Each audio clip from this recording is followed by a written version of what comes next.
ఏపీసీఐడిని నారా లోకేష్ తన మార్క్ స్టైల్లో దెబ్బ కొట్టాడా? వారంలో 2 సార్లు ధమ్కీ ఇచ్చాడా అంటే అవుననే సమాధానం ఇస్తున్నారు కొంతమంది రాజకీయ విశ్లేషకులు. ఇక ఇదే అంశానికి సంబంధించి మనతో మాట్లాడేందుకు ప్రముఖ రాజకీయ విశ్లేషకులు, ప్రముఖ సీనియర్ జర్నలిస్ట్ సిఎస్ రావు గారు మనతో ఉన్నారు. ఆయనతో మాట్లాడదు. Sir hi sir. Hello Krishna. Sir, ఏపీసీఐడికి నారా లోకేష్ తన స్టైల్లో దెబ్బ కొట్టాడు అని తన మార్క్ని ఏపీసీఐడి మీద అలా చూపించాడు అంటూ కూడా ఒక వార్త ఇప్పుడు సోషల్ మీడియాలో హల్చల్ చేస్తుంది. ఏంటి సార్ అసలు? సో ఏపీసీఐడికి ఈయన ధమ్కీ ఇచ్చారా లేదంటే ఏపీసీఐడి ఈయనకి ధమ్కీ ఇచ్చారా అనేది అర్థం కావట్లే. ఎందుకనంటే ఇప్పుడు ఆల్రెడీ ఈయన్ని ఇన్నర్ రింగ్ రోడ్ కేసులో ఏదో అరెస్ట్ చేయాలని చెప్పేసి ఏదో ప్రయత్నం చేస్తూ ఒక పిటిషన్ ఏసీబీ కోర్టులో వేశారు. విజయవాడ ఏసీబీ కోర్టులో ఏపీసీఐడి వాళ్ళు ఒక పిటిషన్ వేశారు అరెస్ట్ చేయాలని ఇన్నర్ రింగ్ రోడ్ కేసులో. ఆల్రెడీ ఇంతకుముందు ఫైబర్ నెట్ కేసులో ఉన్నారని చెప్పి ఒక కేసు వేశారు. అలాగే స్కిల్ డెవలప్మెంట్ కేసులో ఉన్నారని చెప్పి ఒక కేసు వేశారు.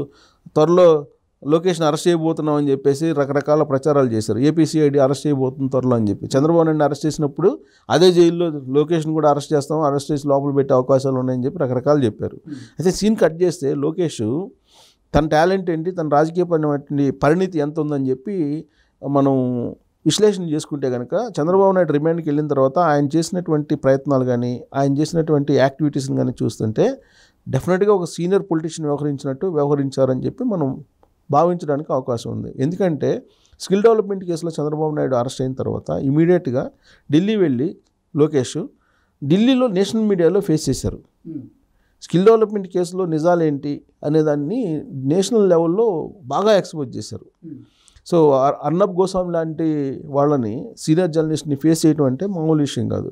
అలాంటి వాళ్ళతోటి ఫేస్ చేసి లోకేష్ మంచి ఇంటర్వ్యూలు ఇచ్చి అసలు స్కిల్ డెవలప్మెంట్లో ఏమీ లేదు, అనవసరమైనటువంటి కేసును బనాయించారు చంద్రబాబు నాయుడు మీద అనేది ఎలివేట్ చేశారు దేశవ్యాప్తంగా కూడా.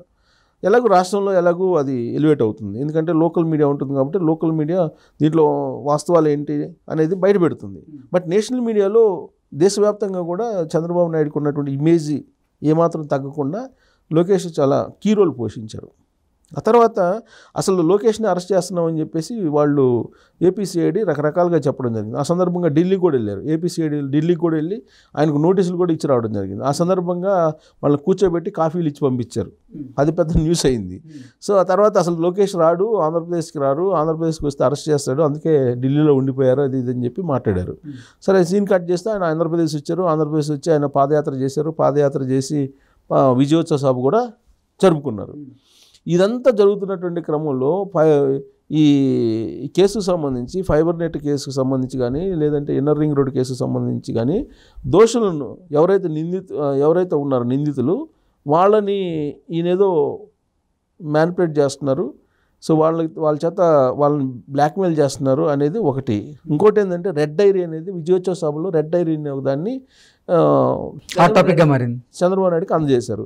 చంద్రబాబు నాయుడుకి అందజేసిన సందర్భంగా ఆ రెడ్ డైరీలో ఎవరెవరి పేర్లు ఉన్నాయి అనేది ఒక పెద్ద చర్చ నడిచింది. ఆ రెడ్ డైరీలో ఉండేటువంటి పేర్లు ఎవరి ఉంటాయి? సహజంగా ఏపీసీఐడికి సంబంధించినటువంటి వాళ్ళు ప్రధానంగా ఉంటాయి, డెఫినెట్గా ఉంటాయి కదా. అలాగే జిల్లాలకు సంబంధించిన కానిస్టేబుల్ నుంచి రకరకాల క్యాడర్లో ఎవరైతే తెలుగుదేశం పార్టీ కార్యకర్తలు కానీ తెలుగుదేశం పార్టీ లీడర్లు కానీ ఇబ్బందులు పెట్టారో, చట్టానికి విరుద్ధంగా ఇబ్బందులు పెట్టారో వాళ్ళందరి పేర్లు సహజంగా ఉంటాయి. దాంతోపాటు ఏపీసీఐడికి సంబంధించిన సునీల్ది కానీ లేదంటే సంజయ్ది కానీ వీళ్ళది కూడా సహజంగా ఉంటాయి. సో కాబట్టి దాన్ని బేస్ చేసుకొని, ఆ రెడ్ డైరీని బేస్ చేసుకొని లోకేష్ బ్లాక్మెయిల్ చేస్తున్నాడు. లోకేష్ మేము అధికారంలోకి వస్తే మీ అంత చూస్తామని చెప్పేసి మమ్మల్ని బెదిరిస్తున్నారు. బెదిరించి ఆయన కొన్ని సాక్ష్యాలను కూడా కేసులు కూడా తప్పుదావ పట్టించే అవకాశం ఉంది. కాబట్టి మేము లోకేష్ని అరెస్ట్ చేస్తామని చెప్పి ఒక పిటిషన్ వేశారు మన ఏసీబీ కోర్టులో. సో ఆ పిటిషన్ అంటే పెండింగ్లో ఉంది. సో ఆ పిటిషన్ మీద ఏం చేస్తారంటే అసలు తీసుకోవాలన్నా, దీంట్లో అసలు శానిటీ ఉందా, తీసుకునేటువంటి శానిటీ ఉందా లేదనేది ఏసీబీ కోర్టు పరిశీలిస్తుంది. సో దాంతో ఒక ధమ్కీ ఇచ్చారు. అంటే అసలు శానిటీ ఉందా, తీసుకునేదానికి లేదా అనేది. ఆ రెడ్ డైరీలో పేర్లు ఉన్నాయి కాబట్టి దాన్ని బేస్ చేసుకుని విచారణకి అసలు చేయాలా లేదా అనే దాని మీద ఇప్పుడు చర్చ జరుగుతుంది. సో అదొక ధమ్కీ సిఐడి వాళ్ళకి. సో ఇంకోటి ఏంటంటే ఇప్పుడు ఎన్ఆర్ఐ ఉన్నాడు కదా, ఎన్ఆర్ఐ అరెస్ట్ అయ్యారు. ఎన్ఆర్ఐ యష్ దాన్ని ఎప్పటికప్పుడు ఐడెంటిఫై చేస్తూ ఆయన మీద సుమోటోగా ఒక కేసు కూడా బుక్ చేశారు. బుక్ చేసినటువంటి సందర్భంగా ఎప్పటి కేసో అది. ఏపీసీఐడి వాళ్ళు ఏంటి, అతను అమెరికా నుంచి వచ్చినటువంటి విషయాన్ని ఎలా తెలుసుకున్నారో కానీ శంషాబాద్ ఎయిర్పోర్ట్లో దిగంగానే అతను అరెస్ట్ చేశారు. అంటే ఇక్కడ కొన్ని అనుమానాలు ఉన్నాయి.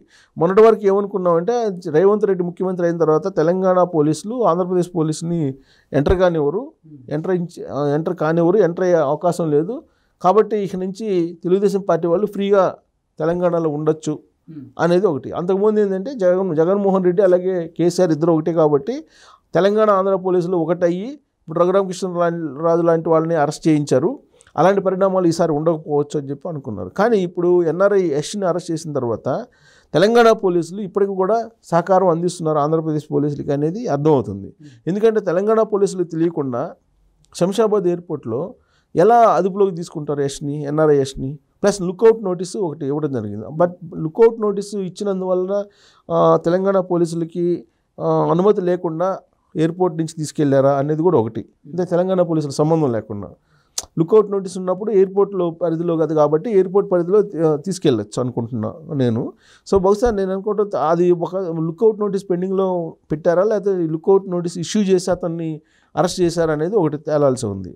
సో అలా కాకుండా తెలంగాణ పరిధిలో అంటే తెలంగాణ లిమిట్స్లో కనుక అరెస్ట్ చేయాల్సి వస్తే కనుక అప్పుడు ఖచ్చితంగా తెలంగాణ పోలీసుల అనుమతి అయితే కావాలి. ఎయిర్పోర్ట్ పరిధిలో నేను అనుకుంటా నేషనల్ సెక్యూరిటీ ఉంటుంది అనుకుంటా, వాళ్ళది కావాలి. లుకౌట్ నోటీస్ ఉంది కాబట్టి వాళ్ళ అభ్యంతరం చెప్పకపోయి ఉండొచ్చు నేను అనుకోవటం. సో కాబట్టి ఇక్కడ తెలంగాణ పోలీసుల సహకారం ఉందా లేదా అనేది ఒక సందేహం, క్లారిటీ లేనటువంటి పరిస్థితి. సో ఇక యష్ను అరెస్ట్ చేసిన తర్వాత లోకేష్ చాలా క్లియర్గా ట్వీట్ చేశారు. ట్వీట్ చేసి ఇంకుండేది 100 రోజులు జగన్మోహన్ రెడ్డికి, ఈ 100 రోజులైనా కరెక్ట్గా ఉండు. సో ఎన్ఆర్ఐ వచ్చి శంషాబాద్లో దిగంగానే ఏపీసీఐడీపై అరెస్ట్ చేయటం ఏంటి అని చెప్పి చాలా సీరియస్గా రియాక్ట్ అయ్యారు. ఇమీడియట్గా కోర్టులో వేయటం జరిగింది పిటిషన్ వేయగానే అతనికి కోర్టులో పిటిషన్ వేశారు. తర్వాత ఆయనకి విడుదల చేశారు కూడా, వెంటనే విడుదల చేయటం జరిగింది కూడా. సో ఇది కూడా ఏపీసీఐడికి వెంటనే విడుదల చేసేటువంటి పరిస్థితులు లోకేష్ తీసుకొచ్చాడు. మేమంతా అండగా ఉంటాం, తెలుగుదేశం పార్టీ అండగా ఉంటాం అని చెప్పి అతను తీసుకుని అంటే అతను పర్సనల్గా తీసుకొని అతనికి యష్ అనే అతనికి అండగా నిలబడి బట్టి ఏపీసీఐడి వాళ్ళు అతన్ని జైల్లో పంపించకుండా ఇమీడియట్గా అతన్ని వదిలేటువంటి సిచ్యువేషన్ని క్రియేట్ చేశారు. ఇది కూడా ఒక ధమ్కి ఏపీసీఐడికి. యాక్చువల్గా అతను వచ్చింది వాళ్ళ మదర్కి బాగలేదని చెప్పి వచ్చారు. వాళ్ళ మదర్కి బాగలేదని చెప్పి వస్తే వాళ్ళ మదర్ దగ్గరికి పోనీయకుండా ఎమ్మెల్యే అరెస్ట్ చేసేసి వాళ్ళు ఆంధ్రప్రదేశ్కి తీసుకెళ్తారు పోలీసులు, ఏపీ పోలీసులు. అది ఎంతవరకు కరెక్ట్? లుకౌట్ నోటీసులు ఇష్యూ చేస్తారు. సో ఇదంతా అంటే అది కొంత సోషల్ మీడియాలో అతను ఏదో పోస్టులు పెట్టారని చెప్పి ఇప్పుడు అంటే బెయిల్ మీన్స్ జైలు నుంచి బయటకు, పోలీస్ కస్టడీ నుంచి బయటకు వచ్చేసారు, ఫ్రీగా ఉన్నారు. ఇది కేవలం లోకేష్ తీసుకున్నటువంటి ఇనిషియేషన్ కారణంగానే ఇది సాధ్యమైంది అనేది ఇప్పుడు